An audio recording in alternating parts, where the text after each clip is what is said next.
Once again, good morning. Niya na pud kita sa atong buluhaton matag buntag ang pagpaambit sa pulong sa Ginoo.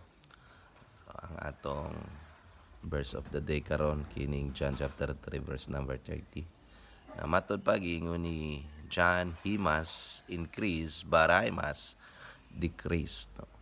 So gikatuna ni John nga kung naamay mo mapataas iyang kinabuhi, walay lain mao si Ginoong Hesus. Kay ang tanang pasidungog, tanang himaya. So iya ra gyud sa Dios. So mo nang kung naamay mapataas kanunay sa atong kinabuhi, wala gyud lain mao si Ginoong Hesus. Kay siya ang source tanan. Siya atong source atong kinabuhi. Siya ang source sa atong kaluwasan.